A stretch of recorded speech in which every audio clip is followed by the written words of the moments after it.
Sir నమస్కారం sir. నమస్తే అండి.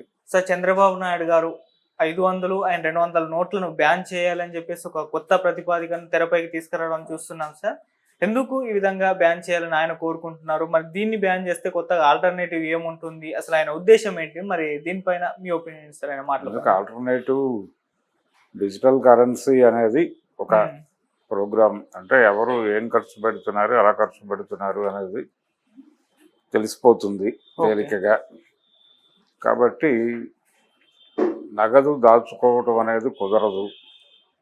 నల్ల డబ్బుని వెలికి తీస్తాం అంటే నల్ల డబ్బుని వెలికి తీస్తాం అనే నినాదంతోనే యూపీఏ ప్రభుత్వాన్ని దెబ్బకొట్టి ఆ రోజున ఎన్డీఏ ప్రభుత్వం అధికారంలోకి రావటం చూసాం మనం 2014లో. సో అప్పటి నుంచి బ్లాక్ మనీ వెనక్కి వచ్చిందా, లేకపోతే నల్ల కుబేరుల్ని విదేశాల్లో దాక్కున్న నల్ల కుబేరులందరినీ పట్టుకొచ్చి మేము ముందు నిలబెడతాం అని మాట్లాడారు అప్పుడు. ఎవరు? చాలామంది ఉన్నారు మనకి విదేశాలకు పారిపోయి ఇక్కడి నుంచి కింగ్ ఫిషర్, విజయ్ మాల్యా వీళ్ళందరూ ఉన్నారు కదా. వీళ్ళందరినీ పట్టుకొచ్చి మేము ముందు నిలబెడతామని చెప్పారు ఆ రోజున. ఏ ఒక్కరిని వెనక్కి తీసుకురాలేదు. ఇదిగో వస్తున్నాడు, అదిగో వస్తున్నాడు అని కథనాలు తప్ప 10 ఏళ్ళు అయింది. 10 ఏళ్లలో స్విస్ బ్యాంకుల్లో నుంచి డబ్బులు పట్టుకొచ్చేస్తామన్నారు, అది రాలా. తర్వాత నగదు అప్పట్లో 1000 రూపాయలు రద్దు చేసి పెద్ద నోట్ల రద్దు చేశారు కదా. రద్దు చేసిన సందర్భంగా మనకి వాళ్ళు చెప్పింది ఏమిటి, దీని ద్వారా నల్ల డబ్బు మొత్తం వెనక్కి వచ్చేస్తుంది, వచ్చేసిన తర్వాత మీకు ధరలు దారుణంగా తగ్గిపోతాయి, పెట్రోల్ లీటర్ 25 రూపాయలకో 30 రూపాయలకో ఇస్తాం, అన్ని ధరలు పడిపోతాయి, మీరు హ్యాపీగా బతకచ్చు అని చెప్పారు కదా. అకౌంట్లో డబ్బులు వేస్తామని కూడా చెప్పారు కదా. ఏది జరగలేదు, ఏ ఒక్కటి జరగలేదు, ఎవరూ అడగలేదు. సేమ్ డ్రామా కొనసాగుతోంది. అయితే ఆ రోజున నోట్ల రద్దు ద్వారా ఎన్డీఏ ప్రభుత్వం చేసింది ఏంటి? చంద్రబాబు నాయుడుని ఇప్పుడు ఎన్డీఏ భాగస్వామిగానే చూడాలి.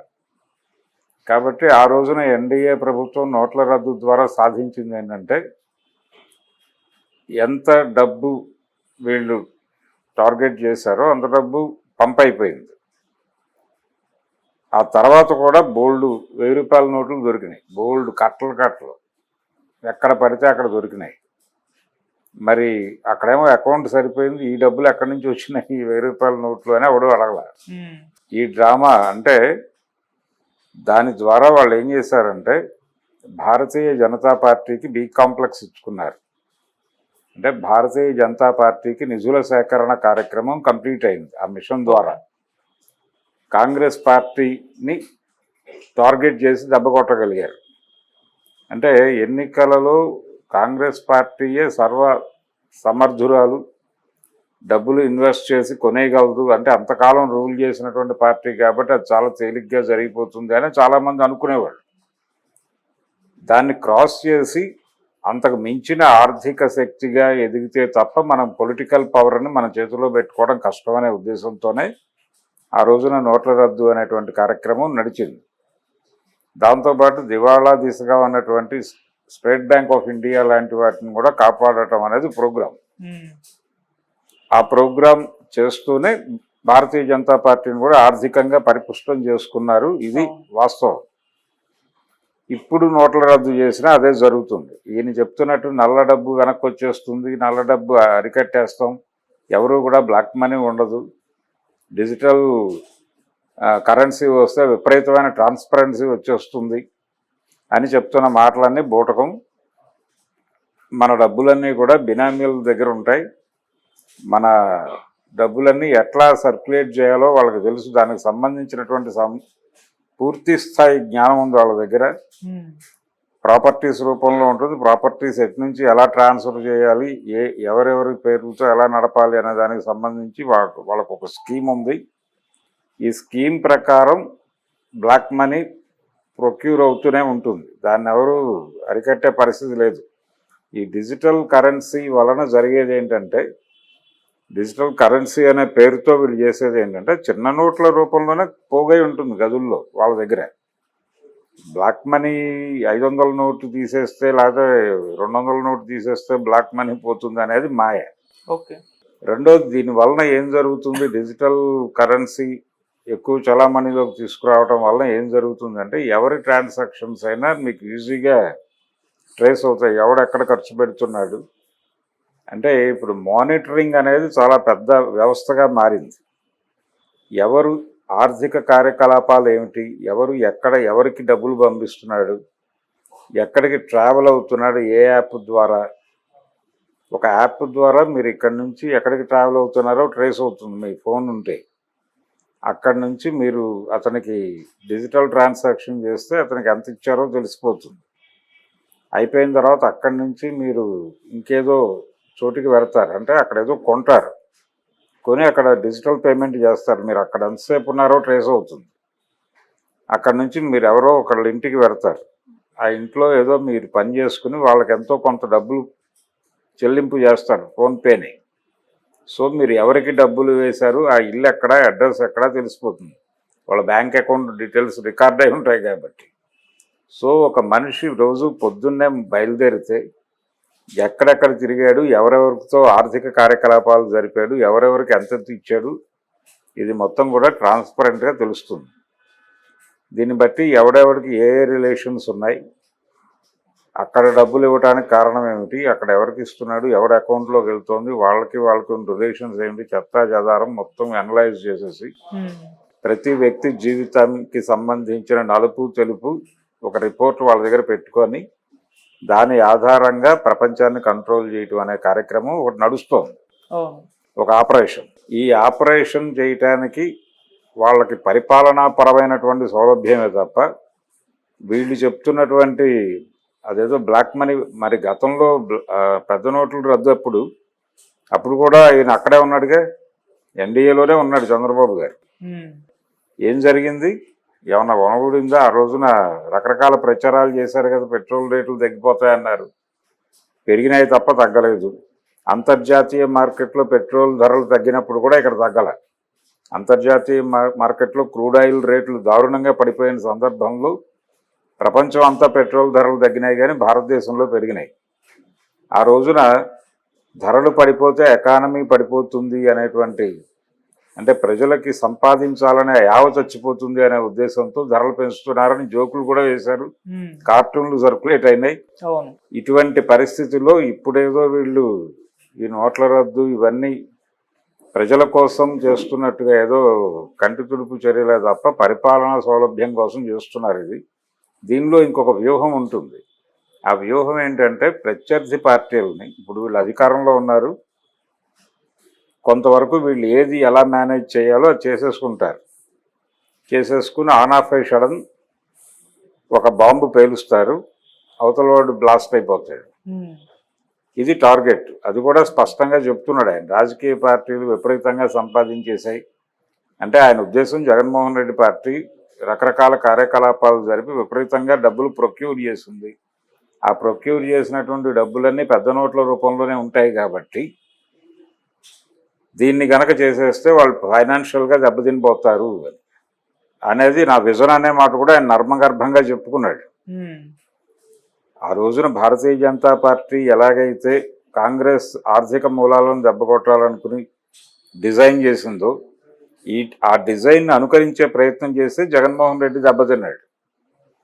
అదే పద్ధతిలో ఇక్కడ తెలుగుదేశం పార్టీని ఫైనాన్షియల్గా దెబ్బతీయాలనే ఉద్దేశంతో దాని ఆర్థిక వనరుల మీద దెబ్బ కొడదామని ఆయన తీసుకున్న చాలా నిర్ణయాలు జనాల జీవితాలని ఎఫెక్ట్ చేసి ఆయన మీద వ్యతిరేకత పోగుపడేలాగా చేసినాయి. దాన్ని తెలుగుదేశం పార్టీ సానుకూలంగా మలుచుకుని జగన్ మీద దాడికి ఉపయోగించుకుంది. ఇది మనం చూసాం. ఇసుక వ్యవహారం కావచ్చు, మద్యం వ్యవహారం కావచ్చు, ఈ వ్యవహారాల్లో సినిమా వ్యవహారంలో కూడా, సినిమా రేట్ల విషయంలో కూడా ఇదే ధోరణి వ్యక్తం చేశాడు ఆయన జగన్మోహన్ రెడ్డి. దాని తాలూకా బూమరాంగ్ ఎలా జరిగిందో మనం చూసాం. కాబట్టి ఎవరి ఆర్థిక మూలాలు దెబ్బతీయాలన్నా చాలా వ్యూహాత్మకంగా ఆలోచిస్తారు. ఇందులో పొలిటికల్ గేమ్ ఇన్వాల్వ్ అయి ఉంది. చంద్రబాబు నాయుడు గారి వ్యాఖ్యల్లో ఇది ఈయన చేసే పని కాదు, ఈయన ఒక ప్రతిపాదన చేశాడు. వాళ్ళకి సీరియస్గా దీన్ని పట్టించుకుంటే కాంగ్రెస్ పార్టీని రైజ్ అవ్వకుండా, అంటే వాళ్ళు విపరీతంగా సీట్లు తగ్గాయనేటువంటి ఒక చిరాకు ఉంది వాళ్ళ. ఇండియా కూటమి సీట్లు పెరిగాయి, తద్వారా పార్లమెంట్లో వీళ్ళు విరుచుకుపడి ముందుకు దూసుకెళ్ళిపోయే బుల్డోజ్ చేసేటువంటి అవకాశాలు తగ్గినాయి గతంలో లాగా. ఈ అవకాశాలు తగ్గటం అనేది కొంత సఫకేషన్కి గురి చేస్తుంది ఏ పార్టీనైనా. ఈ సఫకేషన్ నుంచి బయటపడాలంటే కాంగ్రెస్ పార్టీని పూర్తి స్థాయిలో చంపేయాలి. ఇలాంటి ఐడియా ఈయనకి ఎట్లాగైతే జగన్మోహన్ రెడ్డిని టార్గెట్ చేస్తున్నాడో అక్కడ కాంగ్రెస్ పార్టీని టార్గెట్ చేయాలనే ప్రోగ్రాం వాళ్ళకు ఉంటే దీని ద్వారా ప్రయోజనం సిద్ధిస్తుంది అనుకుంటే నిర్మోహమాటంగా కొడతారు. ఓకే. కొట్టడం వలన సామాన్యుడి జీవితంలో ఈ అంగుళం కూడా మార్పు రాదు. ఒక పైసా ధరలు తగ్గవు, నగదు బదిలీ పథకాలు ఉండవు, పెట్రోల్ రేటు 20 రూపాయలకు వస్తుంది 30 రూపాయలకు వస్తుంది అనేది జస్ట్ మీమ్స్గా ఉండిపోతుంది తప్ప అమల్లోకి రావు.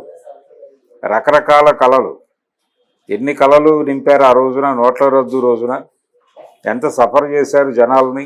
ఏటీఎంల ముందు క్యూలు కట్టించి క్యారేజీలు కట్టుకుని వెళ్ళి నుంచుని అక్కడ డబ్బులు వేయటానికి ఒక కష్టం, డబ్బులు తీయటానికి ఒక కష్టం. వీళ్ళ డబ్బులు వీళ్ళేసి వీళ్ళు తీసుకోవడానికి మిడిల్ క్లాస్ వాళ్ళు ఎంత కష్టపడ్డారు ఆ రోజున, ఎంత టార్చర్కి గురి చేశారు. ఆ 15 రోజులు పాటు నడిచింది హై వోల్టేజ్ డ్రామా. తర్వాత నెమ్మదిగా డైల్యూట్ అవుతూ వచ్చింది.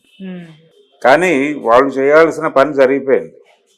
వాళ్ళు మొత్తం లెక్క సరిపోయింది అని ప్రకటించిన తర్వాత కూడా చాలా ప్రాంతాల్లో 1000 రూపాయల నోట్లు విపరీతంగా దొరికాయి, కట్టలు. ఓ చోట అయితే అలా వేల కోట్ల రూపాయల డబ్బులు అలా పారేశారు, 1000 రూపాయల నోట్లు అడవిలో. అది బయటకు వచ్చింది. ఓకే. ఎవరు పెట్టారు అక్కడ, ఎవరు పాత్ర వేశారు అంటే. దీనిలో ఇంకొక ప్రోగ్రాం ఏంటంటే కొన్ని ఉగ్రవాద సంస్థలు, అంటే వీళ్ళు చెప్తారు, ఇది ఒక స్టోరీ ఉంది. ఉగ్రవాద సంస్థలు డబ్బులు ప్రొక్యూర్ చేసి లెవీల రూపంలో వాళ్ళు సేకరించిన డబ్బులన్నీ కూడా డంపులు పెట్టేస్తారు. ఓకే. ఈ డంపులు ఎప్పుడో తప్ప తీయరు. ఈ లోపల నోట్ల రద్దు అయిపోతే ఇవి నాశనం అయిపోతాయి. ఇది నాశనం అయిందా చచ్చిపోయిందా గొడవ పక్కన పెట్టేస్తే ఇవన్నీ రికార్డ్ అయి ఉంటాయి. ప్రింట్ అయిన ప్రతి నోటు అక్కడ రికార్డ్ అయి ఉంటుంది. అవన్నీ వెనక్కి వచ్చినాయని ప్రకటించి ఇక్కడ ఇన్ని నోట్లు ఎక్కడి నుంచి వస్తాయి అంటే మధ్యలో ఏదో మాయ జరిగింది అనేది అర్థమవుతోంది కదా క్లియర్గా. ఈ మాయలోనే భారతీయ జనతా పార్టీ తనకు కావలసిన నిధులు తీసి పక్కన పెట్టేసింది. భారతీయ జనతా పార్టీకి బి కాంప్లెక్స్ ఇచ్చుకుని కాంగ్రెస్ పార్టీని కూడా కొనేసే లెవెల్లో వాళ్ళు తయారైపోయారు. ఈ ఆర్థిక శక్తిగా ఎదిగిన తర్వాత దీన్ని ఎదుర్కోవటం అనేది వాళ్ళకి సమస్యగా మారింది కాంగ్రెస్ పార్టీకి. ఇది వాస్తవం.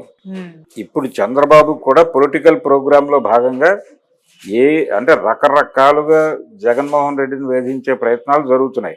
కక్ష సాధింపు చర్యలు లేవు, మేము అసలు చాలా డెమోక్రాట్లం, మా బుర్ర నిండా ప్రజాస్వామ్యం తప్ప మరొకటి లేదని మాట్లాడతాడు తెల్లారు లేస్తే ఆయన. ఇలాంటి ఆలోచనలన్నీ కూడా పక్క పార్టీలను నాశనం చేసే ఆలోచనలే కదా. మరి ఇంత డెమోక్రాటు ఆ పని ఎందుకు చేయటం? జనం కోసం అని చెప్పి నీ టార్గెట్ ఏమిటో కూడా నువ్వే చెప్తున్నావు కదా. వాళ్ళు సంపాదించాడు. మీరు చేసినప్పుడు మీరు చేస్తేనేమో శృంగారము, వాళ్ళు చేస్తే ఇంకోటే. మొత్తం పొలిటికల్ వ్యవస్థే అలా ఉన్నప్పుడు నిజానికి జగన్మోహన్ రెడ్డికి వైఎస్ రాజశేఖర రెడ్డికి కూడా గురువు చంద్రబాబే. చంద్రబాబు గారు ఏకలవ్య శిష్యులే. కేసీఆర్ అయినా, కేటీఆర్ అయినా, జగన్మోహన్ రెడ్డి అయినా, రాజశేఖర రెడ్డి అయినా, మరొకళ్ళైనా. అంటే లిబరలైజ్డ్ ఎకానమీలో, మార్కెట్ ఎకానమీలో ప్రభుత్వాలని రన్ చేసేటువంటి వాళ్ళు ఎలా డబ్బులు సంపాదించవచ్చు అనే దానికి ఒక మోడల్ సెట్ చేసిన వాడు చంద్రబాబు నాయుడు. ఆ విధంగా ఆయన వీళ్ళందరికీ కూడా ఆదర్శనీయుడు, ప్రాతస్మరణీయుడు కూడా. ఆయన ఇప్పుడు కొత్త ఎత్తుగడతో మరొకసారి ఆ పార్టీని నాశనం చేయడానికి ఆయన వంతు కృషి ఏదో చేయబోతున్నాడు. ఇది నాకు తెలిసి ఇమ్మీడియట్గా ఇంప్లిమెంట్ చేసే పరిస్థితిలో సెంట్రల్ గవర్నమెంట్ ఉండదు. వాళ్ళు పొలిటికల్ ఈక్వేషన్స్ సెటరైట్ చేసుకునేటువంటి ప్రయత్నాల్లో ఉన్నారు. చాలా చోట్ల ఆల్రెడీ భవిష్యత్తు ఎన్నికలకు వ్యూహరచన అమలు చేసేటువంటి కార్యక్రమంలో భారతీయ జనతా పార్టీ చాలా బిజీగా ఉంది. ఈ బిజీగా ఉండటం అనేది మనకు రకరకాల స్పెక్యులేటివ్ న్యూస్ ద్వారా అర్థమవుతోంది. వాళ్ళు ఆంధ్రాలోను, తెలంగాణలోను రకరకాల గందరగోళాలు క్రియేట్ చేసి సౌత్ నుంచి విపరీతమైనటువంటి మొబిలైజేషన్ చేసే ప్రయత్నాలు చేస్తున్నారు నార్త్తో బ్యాలెన్స్ చేస్తూ. కాబట్టి ఇదేదో చంద్రబాబు గారు చెప్పారు సరదాగా, అది చేస్తే చేయనివచ్చు. మ్యాక్సిమం ఇప్పుడైతే ఇమ్మీడియట్గా జరగదు, అది ఇమ్మీడియట్గా జరగదు. ఒకవేళ జరిగినా ఈయన చెప్తున్నటువంటి ప్రయోజనాలు నెరవేరవు, వాళ్ళ ప్రయోజనాలు కొంతమేరకు నెరవేరే అవకాశం ఉంది. ఇలాంటి లీకులు ఇవ్వడం ద్వారా అవతల వాళ్ళు జాగ్రత్త పడే ప్రమాదం కూడా ఉంటుంది. ఆయన కొంచెం నాలిక చేత్తో పట్టుకుని మాట్లాడితే పద్ధతిగా ఉంటుంది.